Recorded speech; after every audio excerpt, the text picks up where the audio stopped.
were Geminis and one was a Scorpio. Were they May or June? May.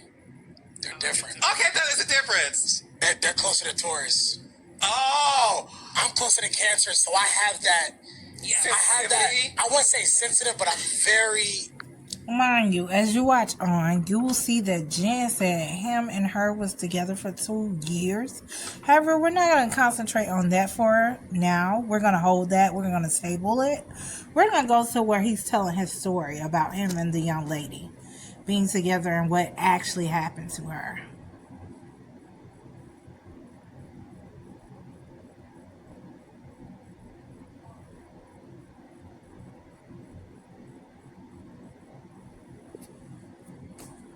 You know what I mean? And when I look back at it, I'm like, she had every right to blow up on me because she felt as I was being dismissive, like, and that turned into, you know what? I'ma leave. Mind you, we were during the conversation we're consuming alcohol, so my tolerance is cool, but at the time her tolerance wasn't as, but we're drinking and she wanted to leave, and I was like, no, it happens every day in every household somewhere in the world, where you and your partner may get into a heated argument, right? And you're like, babe, let's just talk about it. So this is where my charge was created. I'm blocking the door from the front door to the back door, right? She's like, I'm leaving. I take her keys. I'm like, listen, if you want to leave, call your mom, call your friend, but you can't drive this car like this because you're clearly intoxicated. So, we're going back and forth. This is where I'm saying we're thinking too much into it. Let's be clear. We want to overthink what he's saying, but let's say what he's saying is truthful. Because if it wasn't truthful, his indications or all those indications would have been in the transcripts or whatever that took in the court case. The front door, the back door. And I got to the point where I was like, you know what? I'll leave. If you want to go, cool. I still have the keys, but I'm leaving. I pack a bag. At that point, she doesn't leave the apartment, right? And I call my cousin. I say, I need you to come get me, before it gets, escalates to a crazy situation. He came and got me, and the next morning I make a call, no answer. I make a call to her mother. She answered, and she let me know that she was in the hospital from a jump off the balcony. Now let's just say we believe him, because that could have very much so happened. If he took the keys, he locks her in the apartment by herself. It's no saying that the bolt lock on the door couldn't have a key on both sides. So that would make sense why she couldn't get out and why she stayed overnight. A garden style apartment I'm on the 3rd floor, but at these actually had garages underneath, so it's equivalent to like the 4th floor. Because you know what I mean? She jumped off the 3rd floor balcony. Off the 3rd floor. Was he trying to commit suicide? I believe so. I don't want to put those words in her mouth, but I believe so. Of course she wasn't trying to commit suicide. She was trying to get out because she had been locked in overnight. And she probably was at the point where she just was so erratic that she just wanted to get out there the best way she could. Especially he had unlocked her in. It's a one way in, one way out. That's not so hard to believe, y'all. When you were holding the door, did you hold her back, him, or you never touched her? You was just blocking the door.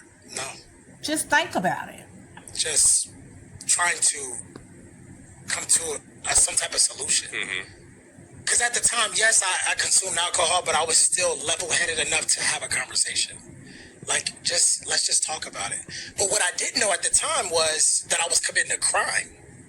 I didn't know that, if you block your girlfriend and say, babe, let's just talk about it. I didn't know that. I'm like, this is a common level thing. So, Mind you, y'all, he stated that he took the keys with him. So that would make way more sense. So this part of the story that he's telling is probably true. He took the keys with him and you locked that girl in there overnight. Overnight, she probably didn't stop drinking, was continuing to drink, and that's why she chose not to stop and jump off the balcony. I was like, you know what? I give up. If you want to go, just go. So then you call her mom, and her mom says she's in the hospital because she jumped off the. Did she break bones? Yes. Yes. Do you know what was?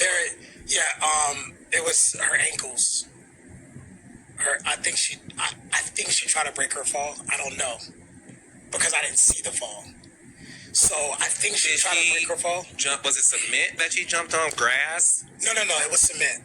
So these, like, mind you, we're like above like the car garages that people rent out.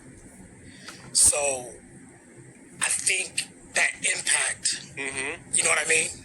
It's different from when you jump out versus jumping just jumping down. Yeah. It's a different type of impact. I think jumping out probably could have resulted in something worse. You know what I mean? So her mom said, listen, meet me at the apartment, and she has to go into surgery. Of course, I'm devastated at this point because... Which is why I gotta make this other part make even more sense of what he said. But now let me tell you the part that ain't gonna make sense. That's the reason why he met the mom the next day, because she locked her in overnight. And it had a bolt lock on there, so she couldn't get out either way. Maybe it had the lock that you can turn to the bottom, but we all know that you can have a bolt lock to the top. Right? And it can be the key lock to the top both ways. 7 in the morning. This is super early. And I get to the apartment. There's a warrant for arrest on my door. I forget. I can't remember what the order says, but I couldn't unlock my door. They changed the locks because what happened was when she fell, the neighbors called the police. Right? Mind you, the neighbors had already heard. He had to take the drink because that ain't made no earthly sense. So I get there. I'm like, okay, let's go to the leasing office. I pack her bag, right? And I give it to her mom. Let's go to the leasing office. I have to get this key so I can come back. Sorry, I'm speaking fast. Let me rewind. I go to the leasing office. They ask for my driver's license. So basically, what happened was when the police showed up, of course they had to show up. How he packed the bag, y'all? He had to retract that. I believe they made a call to 24-hour maintenance, like, hey, change these locks, so when he comes back, we can apprehend him. Okay. Get to the leasing office. I surrender my ID, and they're like, oh, well, we can give you a new key. Just drop it off as you're leaving, whatever. And I'm like, okay, cool. There is no way that I gave him a new key. If it was a reason why they changed the locks and they did not let you in, force you coming back then, why would they now all of a sudden, especially as the girl is in the hospital, give you a key to the new locks that they had to change? Isn't that defeating the purpose? Right? They just, whatever. As soon as I pack her bag, hug her mom is like, listen, whatever happens. Her mom never once asked you if you did anything to her daughter. Her mom asked what happened. Okay. And I let her know. We got into a very heated argument. But she wasn't, like, upset with you or anything? No. She gave me a hug. We had a very close relationship. She gave me a hug. I don't care how close I am to somebody. If my child is hurt, we got a problem. Whatever, just, you're a black man, just whatever. You'll make bond or whatever it is, right? I get back to the front of the neighborhood, pull through the gate, and it's SWAT team, and you wouldn't think I've murdered someone. And I'm like, okay, cool. All right. I go